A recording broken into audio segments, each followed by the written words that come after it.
घुंघरू पहन लेने से औरत तवाइफ नहीं बनती है। हीरा मंडी उर्दू और पंजाबी शाब्दिक अर्थ डायमंड मार्केट लाहौर के प्राचीन शहर में स्थित एक मोहल्ला और बाजार है। यह विशेष रूप से लाहौर पाकिस्तान के रेड लाइट एरिया के रूप में जाना जाता है।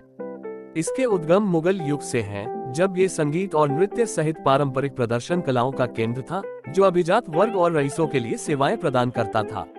समय के साथ ये वेश्यावृत्ति के लिए जाना जाने वाला स्थान बन गया। बाजार की समृद्ध सांस्कृतिक विरासत और ऐतिहासिक महत्व इसकी यौन व्यापार के साथ जुड़ाव के कारण कलंकित हो गई है। इसके विवादास्पद प्रतिष्ठा के बावजूद हीरा मंडी अपने ऐतिहासिक और सांस्कृतिक आयामों के कारण रुचि का विषय बनी हुई है। यह क्षेत्र लाहौर के शहरी परिदृश्य में पारंपरिक कला रूपों और आधुनिक सामाजिक मुद्दों के बीच जटिल अंतर संबंध को दर्शाता है। ये लाहौर के किलेबंद शहर के अंदर टैक्साली गेट के पास और बादशाही मस्जिद के दक्षिण में स्थित है। मुगल काल के दौरान हीरा मंडी तवायफ संस्कृति पर आधारित एक गीत और नृत्य समुदाय था। ब्रिटिश उपनिवेश के बाद हीरा मंडी धीरे धीरे रेड लाइट जिले में बदल गया। पाकिस्तान और बांग्लादेश की जनसंख्या में मध्ययुगीन समय के हीरा मंडी श्रमिकों के वंशज शामिल हैं। मुगलों द्वारा स्थापित मुगल काल में अफगानिस्तान और उज्बेकिस्तान से महिलाओं को इस क्षेत्र में लाया गया था, जहां दरबारियों को प्रारंभ में संगीत, नृत्य और अन्य सांस्कृतिक गतिविधियों से जोड़ा गया था। लाहौर किले के दक्षिण में एक क्षेत्र को शाही दरबार और सम्राट के सेवकों और कर्मचारियों के आवासीय पड़ोस के रूप में विकसित किया गया था।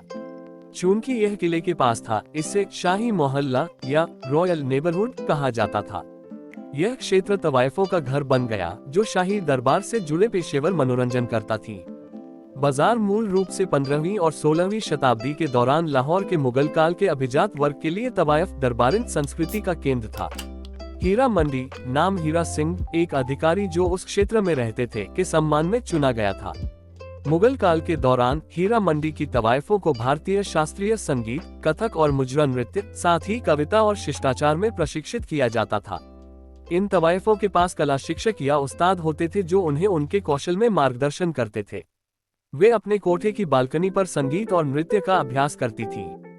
ये तवायफ अपने कोठे में बेहतरीन कला से मेहमानों का मनोरंजन करती थी और उन्हें प्रदर्शन कलाएं प्रदान करती थी। कुछ तवायफ महल में भी जाकर मुगल शाही परिवार के लिए प्रदर्शन करती थी।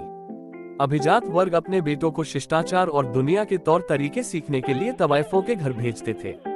महाराजा रणजीत सिंह ने लाहौर में विभिन्न मुगल शाही अनुष्ठानों को पुनः स्थापित किया, जिसमें तवायफों की संस्कृति और उनके दरबार प्रदर्शन शामिल थे। तवायफों को दरबार से शाही संरक्षण मिलता रहा। ब्रिटिश औपनिवेशिक शासन के दौरान हीरा मंडी की प्रतिष्ठा वेश्यावृत्ति के केंद्र के रूप में पक्की हो गई।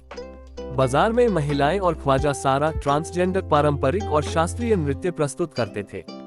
ब्रिटिश औपनिवेशिक काल से लेकर हाल तक ये लाहौर में वेश्यावृत्ति का केंद्र बना रहा। पाकिस्तान के ट्रांसजेंडर समुदाय के कई हिजड़े इस क्षेत्र में आते हैं और नृत्य संस्कृति में शामिल होते हैं।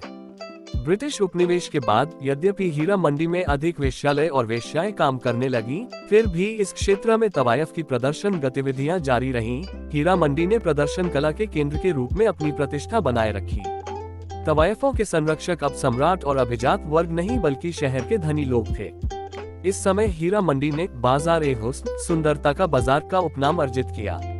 विभाजन के बाद हीरा मंडी की युवा और आकर्षक तवायफें पाकिस्तानी फिल्म निर्माताओं की पहली पसंद बन गईं। हीरा मंडी की लड़कियां लॉलीवुड इंडस्ट्री में शामिल हो गईं और काफी प्रसिद्धि और धन प्राप्त किया। सबसे कुशल तवायफों ने शुरुआती पाकिस्तानी फिल्मों में बैकअप डांसर के रूप में प्रदर्शन किया। हीरा मंडी और आसपास के क्षेत्रों में कई नृत्य और संगीत कक्षाएं थीं, जो तवायफों और संगीतकारों के चले जाने के कारण बंद हो गईं। अंततः केवल वेश्याएं आई और वेश्यावृत्ति में संलग्न होने के लिए हीरा मंडी में रहीं। वीडियो देखकर कैसा लगा कृपया कमेंट करके बताएं। अगर वीडियो अच्छा लगा हो तो इसे लाइक करें और चैनल को सब्सक्राइब करें। धन्यवाद।